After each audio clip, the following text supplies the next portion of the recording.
네, 안녕하세요. 정재한 형제입니다. 지난 영상에서 저는 기름 부음에 대해서 기름 부음의 사용과 목적, 능력에 대해서 여러분들께 말씀드렸습니다. 그리고 저는 여러분들께 기름 부음을 성령의 모형이라고 말씀드렸습니다. 여러분께서 성경을 읽을 때 성령, 기름 부음, 그리스도의 영, 진리의 영 모두 같은 의미로 쓰인다는 것을 놓친다면 성경을 읽으실 때 많이 혼란이 올 것입니다. 저와 지금 함께 같이 보겠습니다. 요한일서 2장 27절 보겠습니다. 너희는 주께 받은 바 기름 부음이 너희 안에 거하나니 아무도 너희를 가르칠 필요가 없고 오직 그의 기름 부음이 모든 것을 너희에게 가르치며, 이 구절에서는 기름 부음이라고 표현되었습니다. 그리고 저와 함께 요한복음 14장 26절 말씀을 보겠습니다. 보혜사 곧 아버지께서 내 이름으로 보내실 성령, 그가 너희에게 모든 것을 가르치고 내가 너희에게 말한 모든 것을 생각나게 하리라.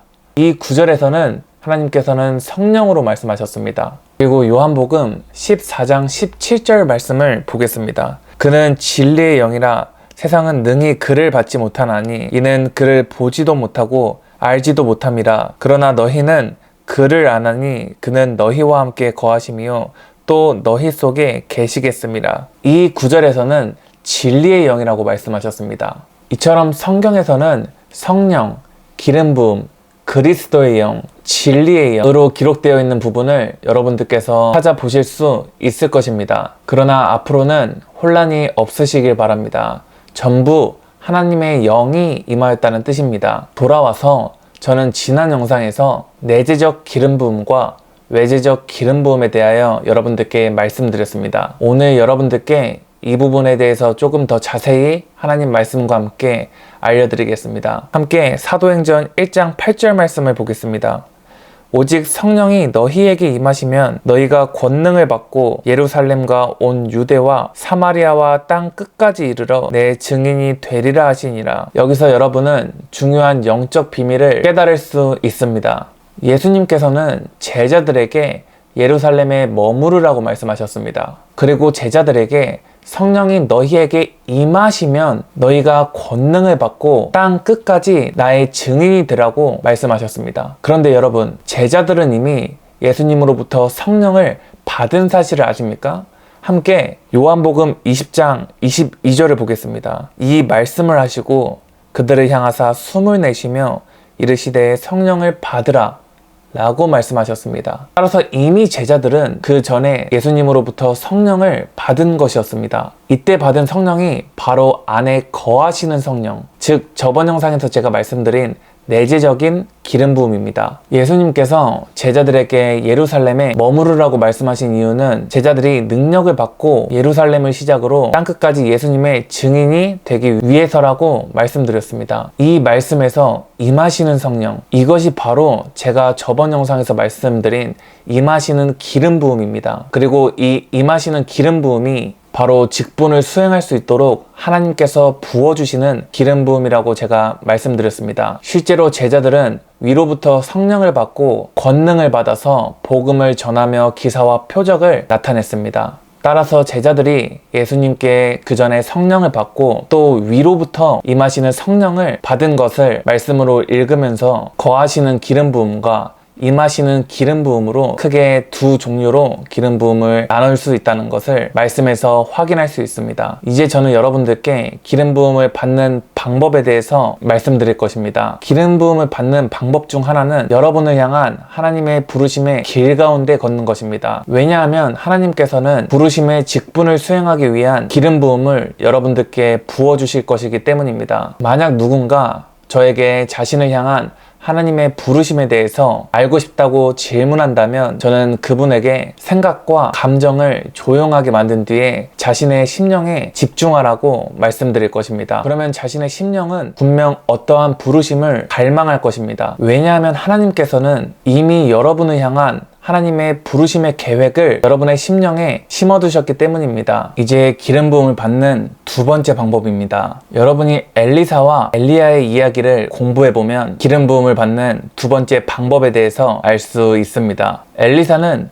하나님을 섬기려는 의지가 정말 강했습니다. 자신의 소를 버리며 그동안 추구해왔던 생활에 미련두지 않았습니다. 그리고 선지자 엘리야를 수종들기 시작했습니다. 또 엘리사는 엘리야의 바로 곁에 머물고 있었습니다. 그는 선지자 엘리야가 자신의 시선 밖으로 나가지 않도록 하였습니다. 열왕기하 2장 2절에는 자신이 그토록 따르던 엘리야가 자신을 향해 따라오지 말라고 말했지만 엘리사는 여호와께서 살아계심과 당신의 영혼이 살아있음을 두고 맹세하노니 내가 당신을 떠나지 아니하겠나이다 라고 말하며 엘리야를 따랐습니다. 엘리사는 정말 가까이서 엘리야를 수종들며 따랐습니다. 그리고 엘리야와 동일한 영감의 기름 부음이 그에게 임하였습니다. 그 동일한 기름 부음이 관계나 환경 그리고 영향력에 의해서 임하게 된 것입니다. 물론 엘리사는 엘리야의 기름 부음에 갑절을 받았습니다. 여기서 알 수 있는 점은 기름 부음을 받은 사람과 가까이 있는 것이 바로 기름 부음을 받는 또 다른 방법이라는 것입니다. 성경이 그것을 말하고 있습니다. 만약 여러분이 다른 누군가가 하는 것과 같은 유형의 사역을 원한다면 그 사람의 사역을 가까이 따르십시오. 만약 그러한 갈망이 여러분의 심령에 있다면 그것은 대개는 하나님께서 여러분 안에 그것을 심어두었기 때문입니다. 마지막으로 저는 여러분들께 말씀드릴 부분이 있습니다. 저희 모두는 기름 부음 아래에서 사역을 하기 전에 반드시 성령의 인도를 받고 성령 안에서 행하는 법을 알아야 합니다. 성령 안에서 행한다는 것은 사역 가운데에서 주님의 음성을 듣고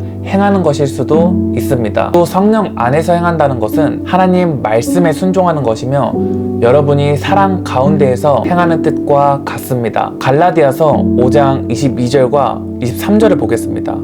오직 성령의 열매는 사랑과 희락과 화평과 오래 참음과 자비와 양성과 충성과 온유와 절제니 이 같은 것을 금지할 법이 없느니라. 갈라디아서 5장 25절에는 성령으로 살면 성령으로 행할지니 라고 말씀하십니다. 이 영상을 보시는 여러분이 만약 지금 자신의 삶 가운데에서 사랑 가운데 행할 마음이 없거나 성령 안에서 행할 마음이 없다면 여러분은 위로부터 임하는 기름 부음에 대해서 은사에 대해서 먼저 관심을 갖지 않길 바랍니다.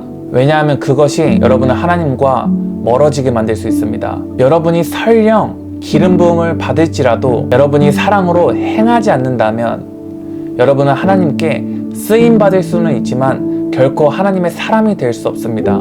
이 말은 명심하셔야 합니다. 이것이 바로 마태복음 7장 22절 말씀이 의미하는 바입니다. 그날에 많은 사람이 나더러 이르되 주여 주여 우리가 주의 이름으로 선지자 노릇하며 주의 이름으로 귀신을 쫓아내며 주의 이름으로 많은 권능을 행하지 아니하였나이까 하리니 그때 내가 그들에게 밝히 말하되 내가 너희를 도무지 알지 못하니 불법을 행한 자들아 나에게서 떠나가라. 이들은 분명 사랑으로 행하지 않았습니다. 그렇기 때문에 사랑의 영이신 주님께서는 그들을 모른다고 말씀하신 것입니다. 저희는 가장 먼저 예수님을 사랑해야 합니다. 그리고 성경은 요한복음 14장 21절 말씀에 나의 계명을 지키는 자가 나를 사랑하는 자이니 라고 말씀하십니다. 계명을 지키는 자가 예수님을 사랑하는 자인 것입니다. 저희가 사는 이 신약 시대에 계명은 오직 한 계명밖에 없습니다. 요한복음 13장 34절에서 말씀하십니다. 새 계명을 너희에게 주노니 서로 사랑하라. 내가 너희를 사랑한 것 같이 너희도 서로 사랑하라. 이 부분에서 저에게 질문할 수 있어요.